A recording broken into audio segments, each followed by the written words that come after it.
Thank you. Good to be Juliana, here. are you tired, Juliana? You just spoke at 5 o'clock.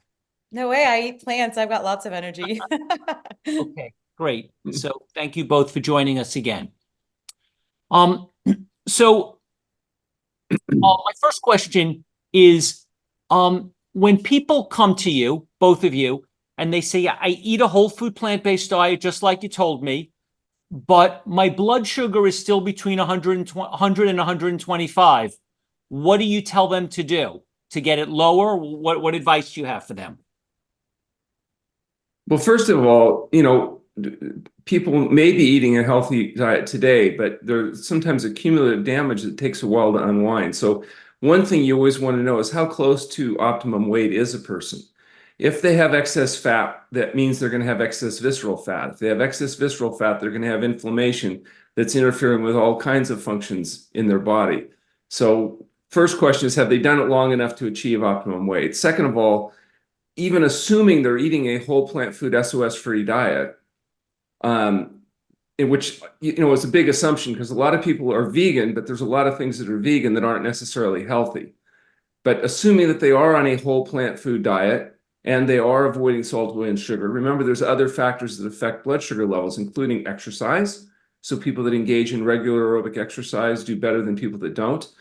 Sleep quality can be a profound influence, as can stress and stress management. Being under constant stress isn't always a good thing. And particularly nowadays, especially with the internet and the communication systems we have, you can spend your whole day worrying about the worst possible things that ever happened to anybody on the planet and kind of bathe in that all day long. And so we recommend that they, develop stress management strategies to try to avoid the other variables that might be throwing off their sugar.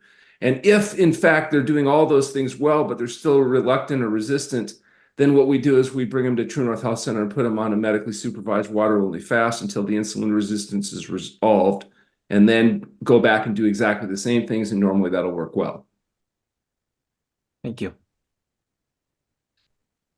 And does a water fast always resolve blood sugar issues? Like on day 20 of a water fast, is everyone's fasting blood sugar resolved? Is that No, I mean, I've had patients day 20 still have significantly elevated blood sugar levels. In fact, some patients, it'll be the second or third fast before you really get normal blood sugar levels. Again, it depends how fat a person is, how much visceral fat they have, how much insulin resistance, what other concomitant disease there is.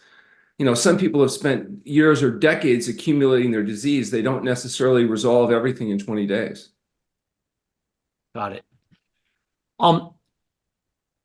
If you had to bet all your money, what do you know 100% for sure? I know there's a lot of things that we might know 90 or 95, but at this point, what can we say is absolutely certain that you could say there's a lot of things to debate and discuss and argue, but when it comes to health and disease prevention, what are the things that we could say this is not negotiable anymore? This is absolute. You'd bet everything on it. That's such a great question. And I like to say that there's nothing absolute in science except that nothing's absolute. And except that if you look at the trends and you look at what stays true over the test of time, certain things ring and are very well substantiated, keep getting validated over and over and over again. One thing is we know for sure that ultra processed foods promote disease. We know that high animal product consumption or animal product consumption promotes disease. We know that diet is the #1 cause of early death and disability. We know that, all the other factors are really important, but diet really matters first. We know that fruits and vegetables are the most health promoting foods and we need to consume them. And we know that, sometimes it's just listening to the very simple things that are the most effective and getting caught up in all of the hype because there's so much noise out there, especially now with social media, that sometimes it's better to just go back to the basics and stay simple. Thank you. So, we know that health has causes, just like disease has causes. And that if you want to be healthy, you have to do the things that cause health. And that includes diet, sleep, and exercise.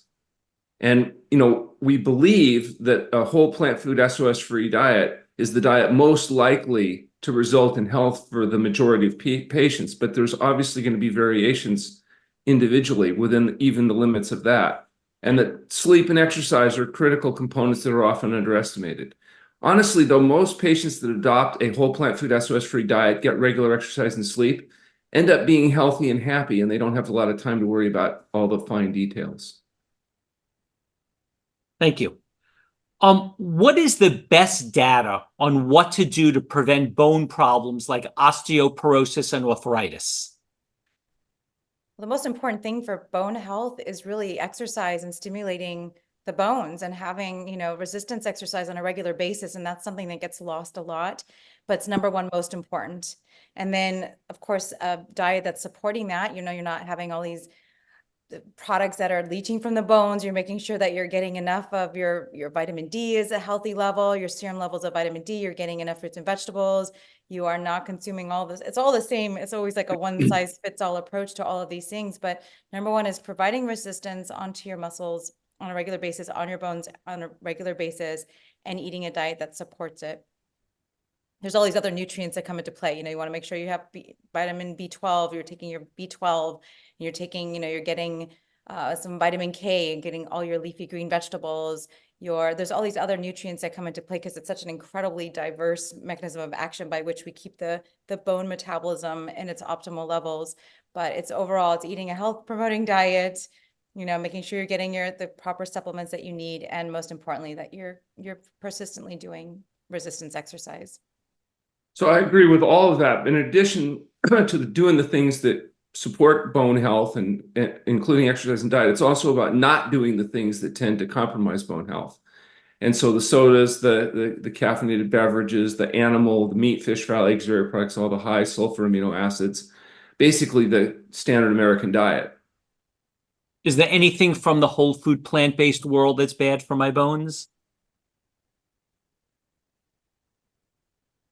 Well, too much of anything, I guess too much water is called drowning. So I imagine you can overdo just about anything, but it's a lot harder on a whole plant food SOS-free diet to do things that would be, health compromising. You'd really have, because part of the way is normal satiety mechanisms kick in. So it makes it more difficult to overdo on healthful substances where it's almost inevitable on non-healthful substances. And a lot of people don't even think about things like salt and the role that it can contribute to osteoporosis. You wouldn't normally, why would sodium be contributing? But it turns out, it can have powerful leaching influences, not to mention stimulating passive overeating.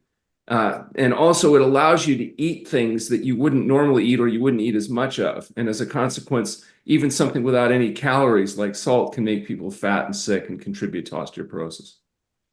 You say no salt.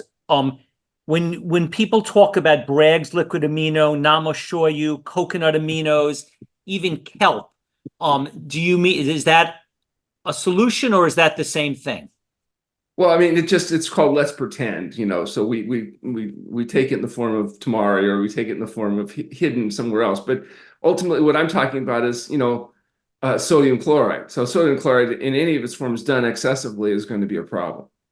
Is there sodium chloride in all those things? Yes. What about kelp? Well, kelp is a substance that, it can also be, very concentrated. There are ways of processing vegetable foods, if you're going to include those in the diet, to minimize the excess sodium intake. And it's also maybe a quantitative issue if you're going to use sea vegetables. You just want to be aware of the potential downsides, particularly if you use them excessively. Okay. There's salt in but kelp everything. at least is, I'm sorry. No, go ahead, finish. I was just going to say kelp at least is a whole plant food versus, a highly processed, concoction that we use to pretend like the excess sodium in it isn't going to be detrimental. Thank you. People forget that there's salt in everything. There's salt in regular whole foods. There's salt in celery. Celery is actually very salty. And so you can get plenty of salt. All these people are running around like touting that we need more salt, but we don't. We get plenty of it just from eating a healthy diet, let alone the processed foods, which contribute, I think, up to 60 or 75% of the total sodium intake in the American diet. So we're getting plenty of salt just regularly. And, you want to minimize, you really want to try to keep it under 15, not that I recommend anyone counts, but ideally we're keeping it under 1,500 milligrams a day total, including all of those whole foods. So anything you add on top of that is just going to boost up your levels. If you look at something like a tomato sauce, a tomato sauce that you make yourself out of tomatoes and vegetables and herbs and stuff is going to have, 10 or 20 milligrams of sodium per serving. You go and buy almost any commercial tomato sauce, and you'll have from 400 to 700 milligrams of serving. It's massively more than what you would find naturally. You get all the carbohydrate you need from whole foods. You get all the protein you need from whole foods. You get all the sodium you need from whole foods. You just need to eat a whole plant food diet. You don't need to add fractionated chemicals in the form of salt, oil, and sugar